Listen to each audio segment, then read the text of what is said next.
Buckingham Palace just confirmed a shocking move. Meghan Markle would no longer hold a royal title. Those were the words shaking royal circles, media rooms, and private hallways across the United Kingdom. It wasn't just a rumor. It wasn't a whisper. This was a statement tied to the most explosive scandal the monarchy has faced in decades. The connection wasn't about Meghan herself being involved with Epstein. Instead, it came from the dark shadow hanging over Prince Andrew, a royal who had long been entangled in Epstein's world. And because Meghan had tied herself to this family, and because she and Harry had used their royal titles as part of their public identity, the palace made it clear there would be consequences. For years, Meghan Markle had wrapped herself in the power of the title Duchess of Sussex. It was her identity, her brand, her shield, but now, with the Epstein scandal roaring back to life and the royal house under fire like never before, the palace was done playing nice.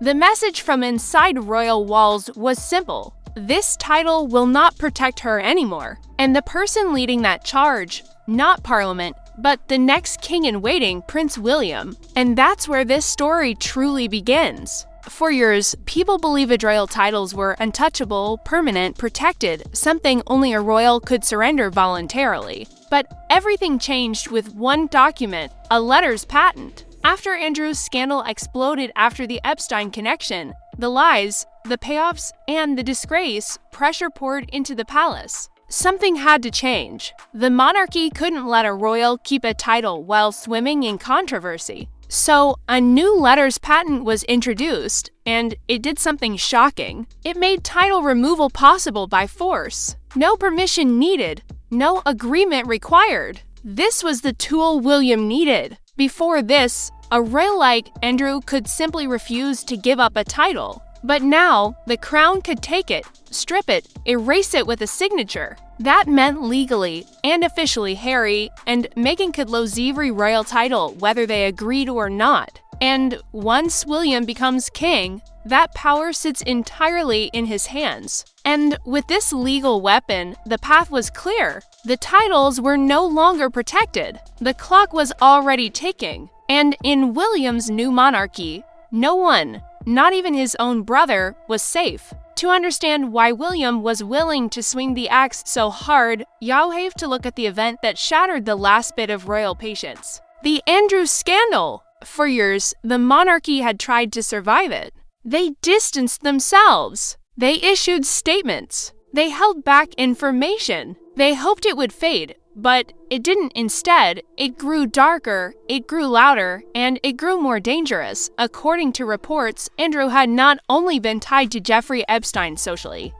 but financially. The scandal revealed allegations of inappropriate involvement, private meetings, and questionable decisions. And then came something even more disturbing. Claims that Andrew had influenced police forces, including Scotland Yard, to protect him from negative press by targeting and discrediting others, including Virginia Roberts. This wasn't just embarrassment, this was corruption. This was a royal using his title like a shield and a weapon. Then came Fergie, the woman who had painted herself as cheerful and harmless, was accused of accepting financial support linked to Epstein, possibly more than the public first believed. Sources suggested that Epstein had supported her lifestyle for years. She was tied to Andrew's world and Andrew was tied to Epstein's. Suddenly, the monarchy wasn't just dealing with scandal. It was dealing with contamination. A royal house soaked in headlines about exploitation, money, lies, influence, and abuse. The public was furious. Parliament was uneasy. And the palace was terrified. The dam finally broke when internal discussions revealed just how deep Andrew's actions had cut into the monarchy's credibility. It wasn't just a headline, it was a threat to the crown itself. And William saw the truth. If one scandal could nearly destroy the monarchy, what would 5 more do? Andrew wasn't just a mistake. He was a warning, a flashing red light, a sign that the old system, where titles were permanent and untouchable, was a disaster waiting to happen. In that moment, William made the call. There will be no more Andrews. And that meant any royal, past, present, or future, who held a title without accountability had to lose it. After Andrew, the palace looked toward the horizon, toward the next risk. And the biggest risk, according to insiders, Harry and Meghan, not because of crime, not because of Epstein, but because of something the monarchy fears even more: uncontrolled influence. Even outside the royal family, Harry and Meghan had kept their titles. They had used Duke and Duchess of Sussex in media deals, book deals, interviews, and public branding. Their royal identity became a business tool, a global badge of power. And to William, that was a ticking time bomb. Why? Because titles create access. Titles create credibility. Titles open doors. Even if Harry and Meghan stopped criticizing the monarchy today, Thepales believed there was a real risk that one day, when money ran low or attention faded or opportunities dried up, those titles could be traded again for influence, for platforms, for profit. And every time they used those titles publicly, the crown was dragged into their world, their decisions, their statements, their controversies. The monarchy had no control, but all the consequences. Sources say William saw this clearly. If Andrew proved the danger of royal titles in the wrong hands, then Harry and Meghan were the next possible disaster. Their public identity wasn't based on service. It was based on storytelling. Books, podcasts, shows, deals, speeches. Every time they spoke, the world listened. Not because of who they were, but because of what they were called. Duke, Duchess, Royal. So the conclusion was simple: remove the titles now before they can be weaponized, before they become another scandal, before history repeats itself. In William's eyes, the monarchy could survive losing to people, but it might not survive another explosion. And the only way to stop that future was to stop the titles for good. While all of this was building, something else was happening inside the palace. Something just as important. King Charles was fading, not physically gone, but weakening in power, respect, and authority. Criticism grew around him. People whispered that he was too soft, too gentle, too hesitant. He wanted peace instead of action. He wanted calm instead of confrontation. And the monarchy paid the price. He hesitated on Andrew. He hesitated on Harry. He hesitated on Meghan. While he waited, scandals grew. Sources claim Charles listened mostly to Queen Camilla, shrinking into a quiet circle instead of standing firm as a king. And with his health under constant watch, a question started growing louder. Is Charles strong enough to lead the crown through crisis? Behind the scenes, Parliament was restless. Advisors were nervous. The public was losing patience. Some even whispered about abdication, the possibility that Charles might step down earlier than expected. And in that tension, one figure rose like a shadow growing taller: Prince William. He wasn't emotional. He wasn't sentimental. He wasn't afraid to be ruthless. He saw what Charles did not: that the monarchy couldn't survive on kindness. It needed strength. It needed control. It needed a leader who was ready to make brutal decisions. Decisions that might hurt feelings, but save the crown. William wasn't waiting. He was preparing for the moment the throne would be his. And when that moment comes, the purge begins. There is one belief the world has always held about royalty: family protects family. But William shattered that idea. Reports claim he is willing to strip titles even from his own children.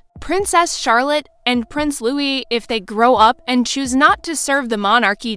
Think about that. A father willing to remove titles from his own blood. A prince willing to cut his own family tree. Why? Because William believes the monarchy is bigger than DNA, bigger than feelings, bigger than tradition. To him, titles are not birthrights. They are uniforms. And you only wear the uniform if you do the work. If he's willing to take away titles from Charlotte and Louis, then Harry and Meghan never stood a chance. This is not personal. This is principle. William would rather sacrifice parts of his own family than allow another Andrew situation. He would rather endure pain today than risk disaster tomorrow. To him, blood is not protection. Service is protection. Duty is protection. And if you abandon duty, you abandon the title. No exceptions. Not even for a brother. Not even for a sister-in-law. Not even for a nephew or niece. This is the coldest message William has ever sent. You are either with the crown or outside of it.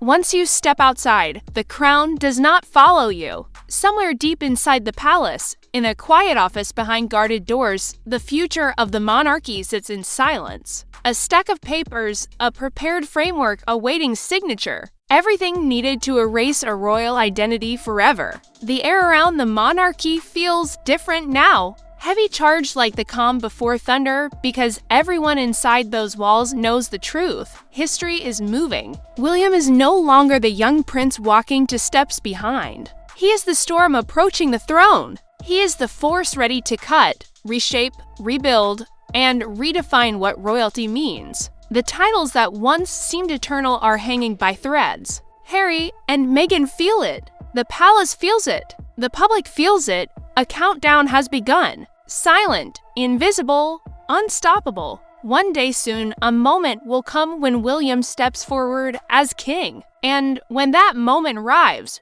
he will not hesitate. The reset will begin. The purge will strike. The titles will fall. And the monarchy will enter a new age. An age with fewer names, fewer crowns, fewer shields. An age built on strength, not sentiment. And somewhere across the ocean, Harry and Meghan will watch as the titles that once lifted them vanish like mist. No more Duke, no more Duchess, no more royal identity, just the world. And their name, Mountbatten Windsor. And in the silence that follows, one question will echo through royal history. Was this the day the monarchy saved itself or the day the family broke forever? Because the storm isn't over. It hasn't even started. It's coming. And nothing, not titles, not blood, not history, can stop it now.